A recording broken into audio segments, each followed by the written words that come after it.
রাতের বেলা গরু খুঁজে পায় নাই, সেই কাউন্সিলরের বাড়িতে গেছে, কাউন্সিলর হারিকেন নিয়ে 2 ঘন্টা খুঁজা গরু বাড়ি করে দিছে। তার এই সেবা কি আপনার দিতে পারবে আমার যারা 9টা 5টা জব করে, 9টা 6টা 7টা জব করে? জুন জুলাইতে তখন গণমাধ্যম রিপোর্ট করবে যে আমার জিডিপি কেন 2% কমে গেছে, গণ অভ্যুত্থানকে দায়ী করা হবে। আমলারা দেখবেন এই দায়ের মধ্যে আসবে না, রাজনীতিবিদরা দায়ী, আমলারা দেখবেন তাদেরকে ব্লেম দিবে, গণ অভ্যুত্থানকে ব্লেম দিবে, রাজনৈতিক অস্থিরতাকে ব্লেম দিবে। কিন্তু সিদ্ধান্তটা কারা পার্সু করেছে? এই মিসগাইডেড আমলারা করেছে। অতএব সেই জায়গাতে আমরা দাবি করছি সরকারের কাছে, উপদেষ্টাদের কাছে, যে আপনারা এটার একটা ন্যায্য সমাধান করেন। এবং এই যে যাদের প্রোগ্রামে আজকে আমরা সকালে গিয়েছি তারা প্রায় 1700 কাউন্সিলর তালিকা করেছে। এই তালিকাটা নিয়ে আমরা বলেছি সরকার যাচাই বাছাই করুক, একটা ক্রাইটেরিয়া ঠিক করুক, ক্রাইটেরিয়া ঠিক করে যারা গণ অভ্যুত্থানের পক্ষে ছিলেন তাদেরকে পুনর্বহাল করা হোক। আমাদের স্থানীয় প্রশাসনের যে সেবাটা আটকে আছে এই সেবাটা যেন দ্রুত গতিতে নাগরিকরা পায়, আমরা সেটা আশা করছি। যে ন্যায্যতার ভিত্তিতে আপনি উপজেলা পরিষদ থেকে শুরু করে সকল পৌর সিটি কর্পোরেশনকে বাতিল করলেন, বিকল্পটা কি দিলেন? আর একটা ফ্যাসিবাদের দোসরকে দিলেন। এবং সে কি আপনার রাত 9টার সময় গরু খুঁজা দিবে? আমার কাছে এখানে কাউন্সিলররা দেখা করতে আসছে, গ্রামে গঞ্জে যারা সার্ভ করেন, তাহলে গ্রামের মানুষটা কাকে ফোন দিবে, কাকে সে কাছে পায়? দিন শেষে সে স্থানীয় প্রতিনিধিদের কি পায়? অতএব যে সমাধানটা করা হচ্ছে এটা একটা ভুল সমাধান হয়েছে এবং একটা রং মিসগাইডেড ডিসিশন ছিল আমলাদের মাধ্যমে পরিচালিত হবার।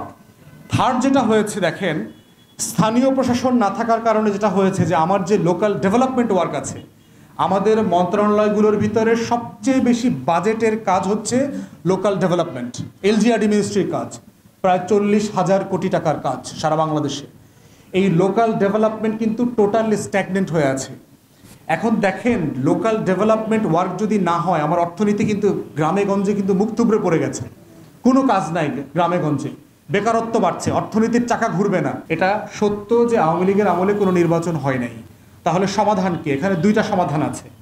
একটা সমাধান হচ্ছে এই কাউন্সিলর যারা আছেন পৌরসভা এবং সিটি কর্পোরেশনে, আমরা দেখেছি প্রায় 5300 5300-র মতো কাউন্সিলর আছেন, যাদের প্রায় 1700-র মতো কাউন্সিলর হচ্ছে বিএনপি, জামাত, স্বতন্ত্র এবং ফ্যাসিবাদ বিরোধী আন্দোলনের যারা সক্রিয় ছিলেন, গণ অভ্যুত্থানে সক্রিয় ছিলেন।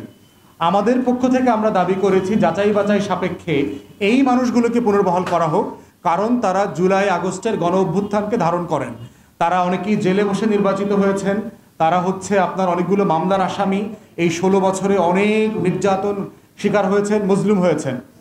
বাকি জায়গাগুলোতে সরকার যেটা করতে পারে, একটা অ্যাডহক কমিটি করে দিতে পারে, যে ওখানে যারা অংশীজন আছেন, গুরুত্বপূর্ণ সজ্জন মানুষ আছেন, এলাকায় খুবই ভালো সৎ মানুষ হিসেবে পরিচিত, এরকম 5-6 জনের একটা টিম আপনারা করে দিতে পারেন সরকার, যারা স্থানীয় প্রশাসনটাকে পরিচালনা করবে।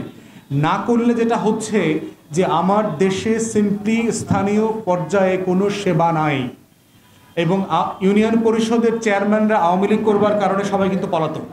অধিকাংশ ইউনিয়ন পরিষদে আওয়ামী লীগের চেয়ারম্যানরা কেউ বসেন না, মেম্বাররা যান না, ওখানে পিউন দিয়ে এখন কাজ চলছে।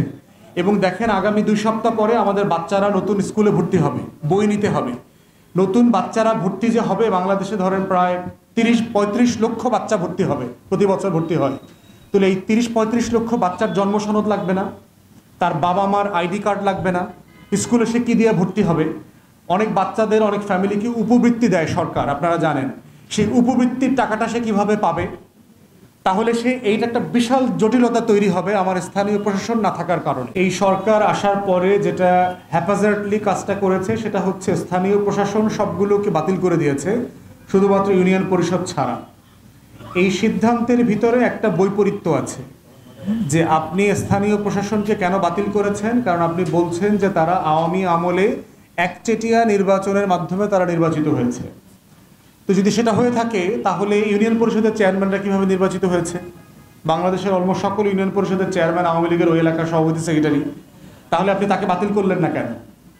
আবার তাকে বাতিল করেন নাই, চট্টগ্রামে মেয়র কোর্টের মামলা রায়ের উপরে ভিত্তি করে চিটাগাংয়ে মেয়র হয়ে গেল, সে কীভাবে হলো?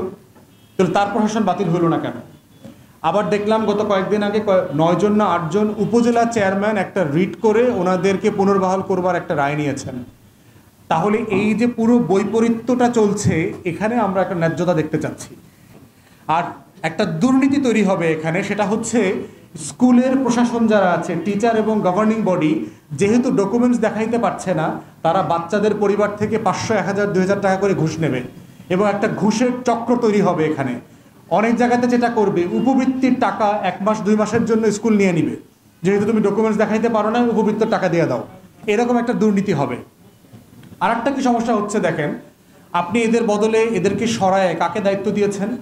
দায়িত্ব দিয়েছেন আমলাদেরকে। আমলারা কারা? 80% আমলা গত 16 বছর ফ্যাসিবাদীর দালালি করেছে, রাতের ভোট করছে, দুর্নীতির পাহাড় তৈরি করেছে, বিদেশে হাজার হাজার কোটি টাকা লুটপাট করছে, বাড়ি গাড়ি, টরন্টোতে সেকেন্ড হোম বানানো, মালয়েশিয়াতে সেকেন্ড হোম বানানো, এইসব করছে।